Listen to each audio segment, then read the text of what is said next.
J'espère que vous allez bien, j'espère que vous vous portez bien.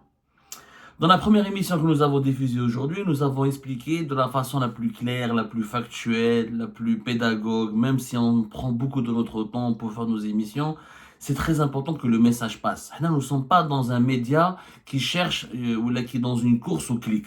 On n'est pas là pour faire du buzz gratuitement à n'importe quel prix. On est là pour récolter des sensations, ou là pour faire du sensationnalisme. On est là pour défendre l'intérêt général de notre pays, le bien public, le bien commun de notre pays, la sécurité et la stabilité de notre pays, d'éclairer notre opinion publique sur les choix stratégiques qui pourraient mener notre pays vers le meilleur, alors qu'aujourd'hui nous sommes dans une situation extrêmement compliquée, et notamment depuis la chute du régime syrien, et depuis les événements accélérés, les changements et les événements accélérés qui ont eu en Syrie, tous les regards sont braqués sur l'Algérie, à juste titre.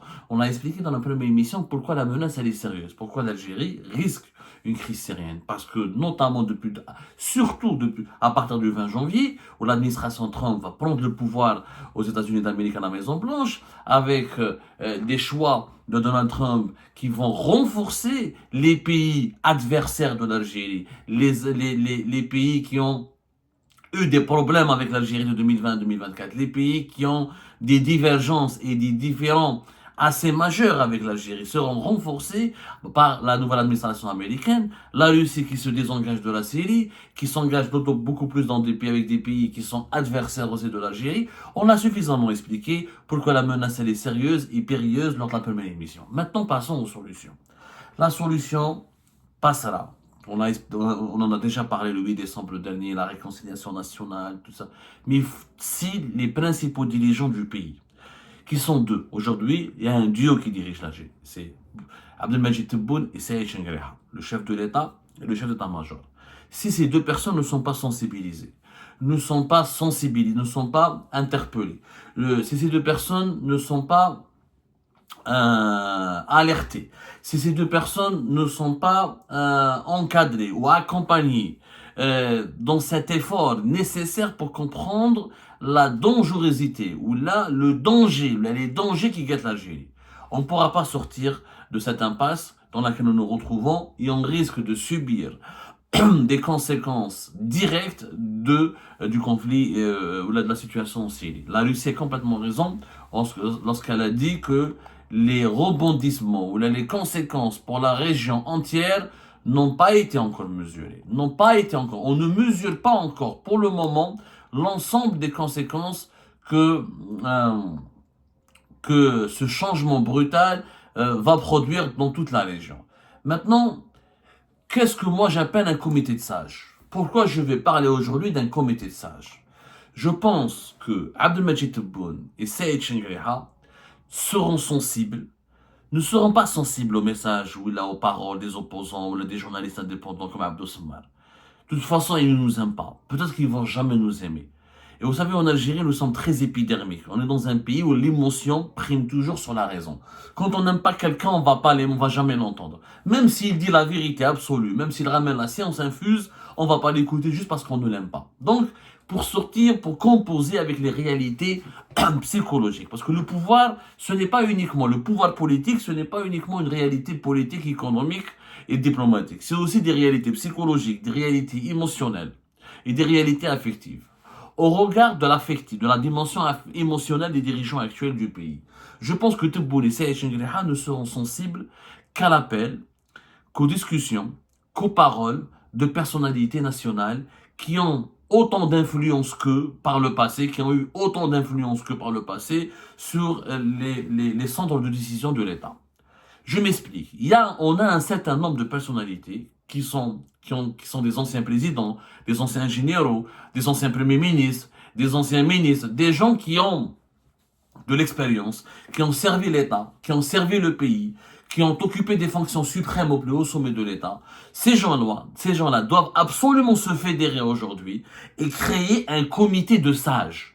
Je vais un comité de sages, c'est une instance consultative qui interpelle les dirigeants de l'État, les dirigeants officiels de l'État, qui les invite à réfléchir sur tel ou tel problème et qui leur propose éventuellement des solutions à tel et tel problème.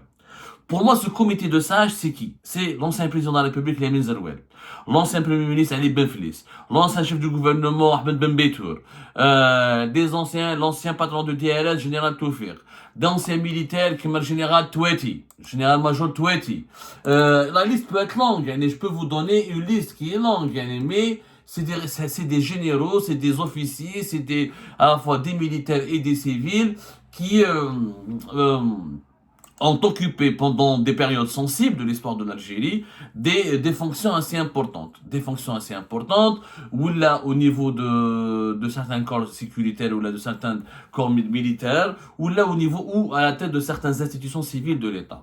Il est important pour moi que ces gens-là se manifestent. Ils sont âgés, pour certains, ils sont 85 ans, 83 ans, mais qui m'a Mouloud Hamrouch, ancien chef du gouvernement, qui m'a un certain nombre, Louisa Hannoun, qui a beaucoup pesé, qui a joué un rôle important durant les 30 dernières années, des personnalités qui vivent en Algérie, qui ne sont pas exilées, qui n'ont pas des positions forcément hostiles à Tebboune et à Chengueleha, qui ne sont pas déclarés comme étant des opposants, et qui, pour la majorité de ces personnalités, d'ailleurs, ont observé le silence, ou là, observent le silence. Quelqu'un qui m'a Mouloud Hamrouch, par exemple, ne parle plus. Par exemple, quelqu'un comme Lamine Zerouel ne parle pas qu'à quelques rares occasions. Ces gens-là, je peux les qualifier de sages. Pourquoi ils sont sages? Parce que d'abord, ils ont l'expérience, la maturité, c'est des patriotes. On peut ne pas être d'accord avec leurs choix politiques, on peut ne pas les aimer, on peut ne pas les apprécier, on peut ne pas être, on peut les critiquer. Ils ont commis quelques bêtises à un moment donné, mais durant leur carrière, c'est Ahmed Ghazali aussi, je l'inclus dans cette liste. Durant toute leur carrière, aujourd'hui la majorité de ces sages sont âgés entre 75 ans et 85 ans. Durant toute leur vie, ils ont servi le pays. Ils ont été là pour l'Algérie. Les années 90, avant les années 90, après les années 90, les années Bouteflika, ils étaient là.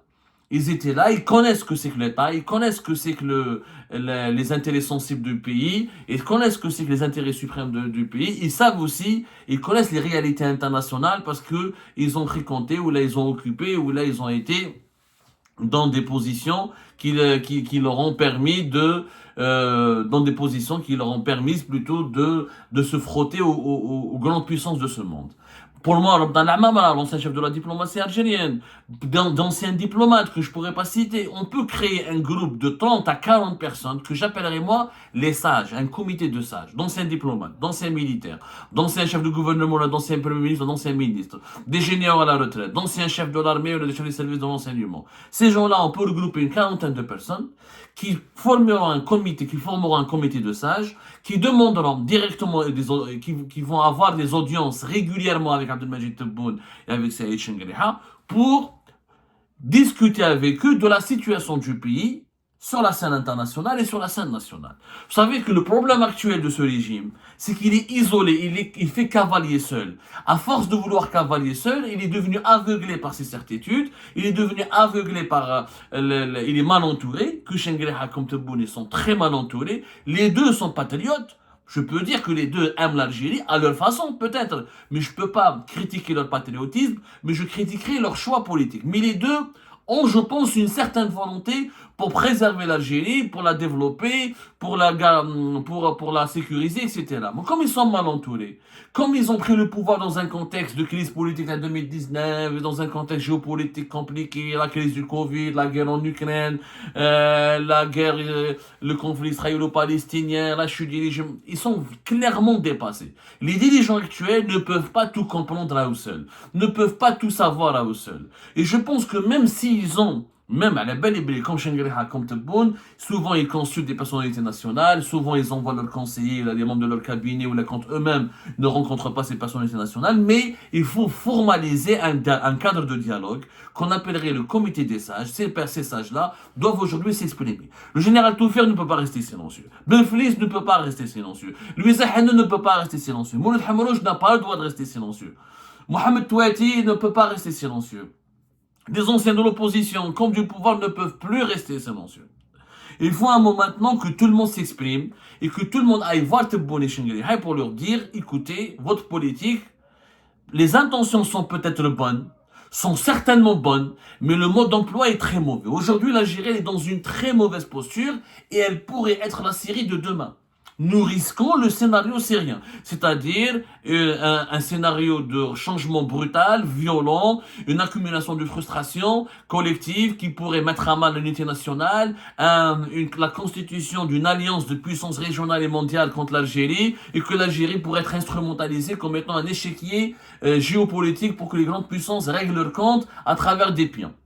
Le risque, il est là, sur le plan économique, sur le plan diplomatique, sur le plan géopolitique, sur le plan du voisinage. Il y a un risque extrêmement fort. On l'a expliqué,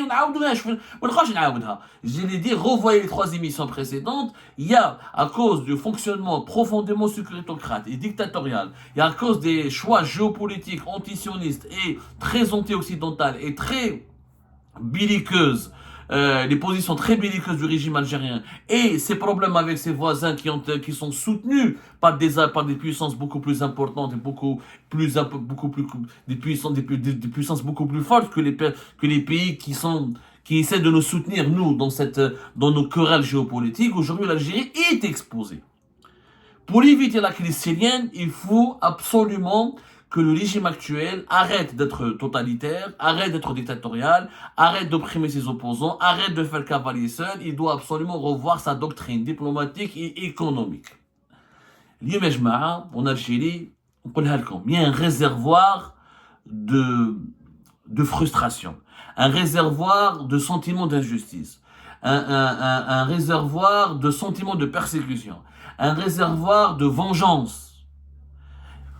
Quand on a 155 militaires emprisonnés, chef dans l'information qui vient de sortir, que des familles de militaires algériens veulent saisir les instances de l'ONU parce qu'ils considèrent que leurs proches sont des prisonniers politiques, c'est très dangereux. Quand nous avons des dizaines, tout un gouvernement, presque 20 ministres et anciens premiers ministres en prison, c'est dangereux. Il y a des dérives très dangereuses, l'unité nationale. Il y a des opposants en Algérie, on leur a enlevé leurs enfants. Il y a des opposants, on les a mis en prison, on les a persécutés, on a brisé leur famille, on a interdit leurs médias, on a interdit leurs activités économiques. Il y a des prisonniers, mais par exemple les généraux, les colonels et les généraux qui sont en prison, leurs femmes, leurs enfants ne peuvent même pas se soigner à l'hôpital militaire de Ain Nadja, ne peuvent même pas aller à l'étranger travailler, ne peuvent même pas aller à l'étranger étudier, ne peuvent même pas créer une entreprise. Il y a eu une persécution terrible qui a été menée et cette persécution a affaibli l'unité nationale. Pourquoi? Parce qu'elle crée un réservoir de frustration. تحطه في الحباس تضربه condamné à mort tu lui enlèves tu contestes son algérianité tu touches à sa famille tu touches à ses proches tu lui interdis de travailler mais comment voulez-vous qu'à un moment donné il va pas se retourner contre son pays? On est en train de fabriquer les subversifs. Le régime algérien actuel parle d'éléments subversifs, de mouvements subversifs. Les mouvements subversifs sont alimentés par la politique interne, par sa dictature, par ce trop plein de dictature. On dit que l'Algérie n'a pas de problème d'unité nationale. Vous vous trompez. Allez voir que la sympathie pour le MAC, comment elle a augmenté ces 3-4 dernières années. C'est un sujet tabou, mais moi je suis réputé pour briser les tabous. Moi, je suis pas là pour plaire. Moi, je suis pas là pour que vous m'aimiez ou là pour vous cliquiez moi, je suis là pour vous dire la vérité. Le sentiment séparatiste en Algérie, il est en forte augmentation. Pour une raison simple.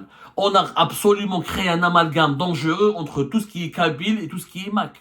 Combien de Kabyles ont été interpellés dans les aéroports algériens juste parce qu'ils sont Kabyles, parce qu'ils sont suspectés d'avoir des liens avec le MAC, parce qu'ils ont un voisin ou un parent ou un cousin qui fait partie du MAC ou qui a des opinions pour le MAC.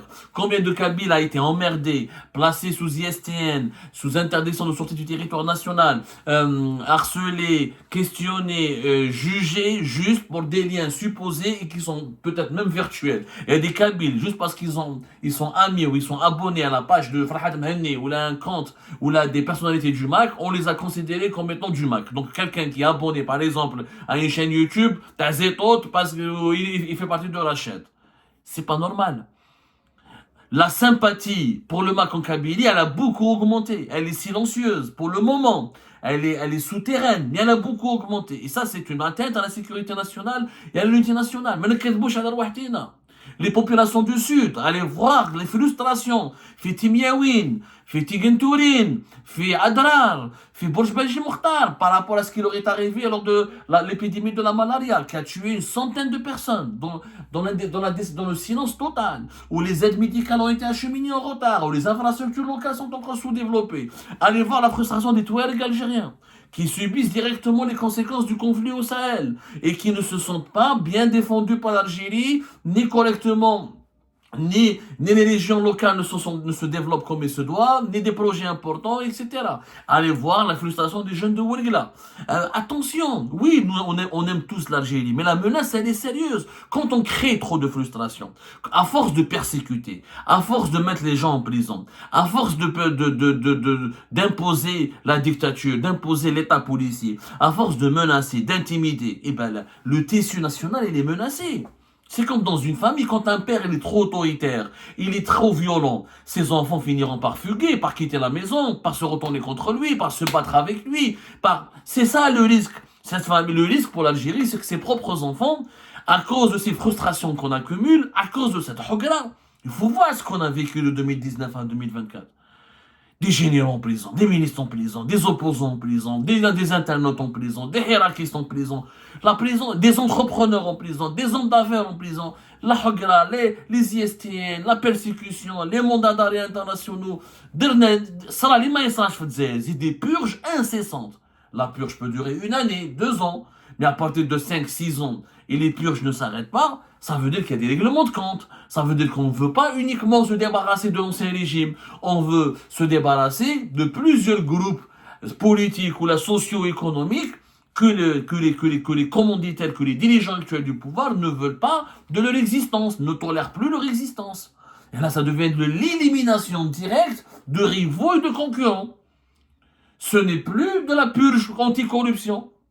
هذو حقائق. جنرال توفيق على بالو بها، لويزا حنون على بالها بها، علي بن فليس مولود حمروش على بالهم بهم، Ben Betoul connaît tout ça. À un moment donné, ces gens-là ne peuvent pas se taire. À un moment donné, ces gens-là seront complices de ce qui va arriver à l'avenir de l'Algérie dans un futur proche s'ils continuent de se taire. Yamin Zerouel, elle est belle ou bien il chauffe. Est-ce que Yamin Zerouel, vous pensez qu'il est d'accord avec les emprisonnements des généraux et des colonels? Lui qui est un ancien militaire, quel est le militaire qui pourrait accepter que de voir des généraux qui ont servi leur pays, même إذا سرقوا, même إذا داوي, نحيلهم leur retraite, tu leur prends leurs biens, tu leur mets dans des résidences surveillées, tu leur enlèves des privilèges, mais tu les jettes en prison, ni ils ne peuvent se soigner, ni ils peuvent voir leurs membres de leur famille. C'est exagéré. C'est extrêmement exagéré, c'est trop violent, c'est brutal, c'est méchant, gratuitement méchant. Et, y compris pour les opposants. Un journaliste يهدد ضربه condamné à mort. Un journaliste يهدد ديال ولادو. واحد كسر له l'entreprise تاعو. واحد حطه في واحد tu l'empêches pas de voyager. واحد الدور عليه. كيف quelqu'un qui a voulu être ambitieux, qui voulait être candidat aux élections présidentielles, tu le brises, tu le harcèles, tu lui imposes un fichage policier, tu lui imposes un traitement quasiment carcéral quand tu ne le mets pas en prison, mais tu lui limites, tu enquêtes sur lui, tu le suis chaque jour, tu l'empêches de travailler correctement, tu l'empêches d'accéder à des crédits, tu l'empêches de construire une entreprise. C'est pas possible, cette Algérie. À un moment donné, elle va exploser. C'est quoi la syrianisation de l'Algérie? La syrianisation, c'est quoi? C'est pas le fait d'avoir des mosaïques, des alaouites, des chrétiens, etc. La syrianisation, c'est la syrianisation des mœurs politiques. Quand il y a un seul clan au pouvoir qui ne veut pas partager le pouvoir, qui veut consulter personne, qui impose sa feuille de route avec la violence, qui persécute, qui ne supporte pas l'opposition, qui ne supporte pas la contradiction et qui assimile tout opposant, tout contradicteur à un traître. De 2019 à 2024, on est tous des traîtres. L'IHDR traître. L'IHDR agent d'Israël. L'IHDR l'utilisation de l'antisionisme pour des besoins de répression politique interne. Le fait qu'on n'a pas de médias, un pays sans médias libres, sans société civile libre, sans parti politique libre, sans classe politique libre, c'est un pays qui va exploser, qui va à un moment donné céder aux tentations des ingérences étrangères. Les ingérences étrangères vont profiter de quoi? Vont profiter des frustrations nationales, des frustrations internes pour fomenter ensuite des stratagèmes afin de diviser ce pays-là. C'est ce qui a été fait pour la Syrie, c'est ce qui risque d'être fait avec l'Algérie. Donc il faut qu'il y ait un comité des sages. قال احنا des opposants mais حبوناش, on est critique, on est condamné. Général Toufiq, Mohamed Touati, Mouloud Hamrouch, Ben Flis, Ben Bitour, Louisa Hannoun, Sid Ahmed Ghazali, Amtallah Mamara, et d'autres, Yamin Zerouel, l'ancien président Yamin Zerouel, et qui normalement il y a un consensus. Yamin Zerouel, on peut ne pas l'aimer, mais tous ils veulent que c'est pas un corrompu, c'est un patriote. Il y a Yamin Zerouel qui assume sa responsabilité. Il y a Houchouf Shangriha, il dit si Shangriha, on ne peut pas continuer comme ça, à mettre tous les militaires en prison. Et Jouve Tebboune, il est Tebboune, on ne peut pas continuer comme ça, à avoir des problèmes avec tout le monde. Des problèmes avec les Français, des problèmes avec les Espagnols, des problèmes avec les Marocains, des problèmes avec les Émiratis, les Russes qui ne nous soutiennent plus comme avant, les Chinois qui préfèrent voir les Marocains plutôt que voir les Algériens. Il y a un problème quelque part. Donc on est isolé. On en a rien. On va lui dire, est-ce que vous êtes conscient, la route que nous empruntons, elle est dangereuse. C'est vrai que tu es le président, c'est vrai que tu es le chef d'état-major, mais le pouvoir n'est pas éternel. C'est des mandats que le peuple vous a conviés. Il faut que le peuple soit rassuré, il faut que le peuple soit consulté, il faut que le peuple soit informé. Nous allons sur une route extrêmement dangereuse. La mise en place d'un comité de sages, qui peut jouer d'un rôle, parce que le Parlement algérien ne joue pas son rôle, le Conseil de la Nation ne joue pas son rôle, c'est des organisations totalement fantoches, peuplées par des gens incompétents et médiocres, mais un véritable comité de sages, ce sera une instance consultative, qui va faire des entrevues trimestrielles, ou en urgence régulière en tout cas, peu importe le rythme, c'est aux détenteurs du pouvoir et à ces comités de sages de décider de la manière avec laquelle ils veulent conduire leur dialogue et leurs discussions et leurs entrevues. Bon, en tout cas, il faut que Tebboune et Shangriha sortent de leur coquille, sortent de leur aquarium et rencontrent des gens, entendent d'autres points de vue, accèdent à d'autres diagnostics, à d'autres analyses, parce que les choix qui ont été faits sont clairement catastrophiques. Seulement, avec l'antisionisme ambiant n'est pas du tout une bonne affaire pour l'Algérie. L'utilisation la mise en accusation en permanence de l'opposition et des détracteurs d'être des agents d'Israël et du Makhzen et du Maroc, etc., n'a pas donné aucune utilité, aucun fruit. Autour de la question du Sahara occidental, la sacralisation de la question du Sahara occidental n'est pas aussi une bonne chose. Les mutations qui sont autour de nous, il y a des mutations économiques, géopolitiques, diplomatiques, doivent nous avertir, nous alerter. Il faut qu'on réfléchisse. Oui, aujourd'hui, l'Algérie, c'est le dernier régime autoritaire, la dernière république sécuritocrate, autoritaire, nationaliste et antisioniste. Quel avenir dans ce monde arabe et musulman qui est très bouillonnant? Ne me dites pas qu'il n'y a pas de risque, il est là clairement, il est sous nos yeux. Où maintenant on se mobilise pour sauver ce pays? En le réformant, en l'adaptant aux défis. Actuels. Ou on se laisse faire, on tombe sur nos lauriers, et le jour où la menace sera chez nous à l'intérieur de notre pays, ce jour-là, on n'aura que nos larmes pour pleurer.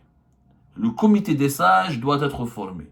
Ce que moi je qualifie de sages, les anciens premiers ministres, les anciens présidents, les anciens généraux, les anciens personnalités nationales, qui sont âgés de 75 ans à 85 ans, qui ont de l'expérience, qui ont du parcours, qui ont du savoir-faire, qui ont occupé des fonctions suprêmes au plus haut sommet de l'État, et qui connaissent les réalités politiques du pays et aussi les réalités géopolitiques du monde, doivent se retrouver, doivent aller voir Shangriha et Tebboune en toute urgence, pour leur dire que la politique actuelle ne mènera nulle part. Elle mènera que vers la division, vers l'affaiblissement du pays, vers son isolement et vers sa déstabilisation. On le voit. Sur le plan économique, ça ne marche pas. Sur le plan, on n'arrive même pas à contrôler la flambée de l'euro. On fait des lois, après on change, les lois de finances par-ci, par-là, on lâche, ensuite on renferme.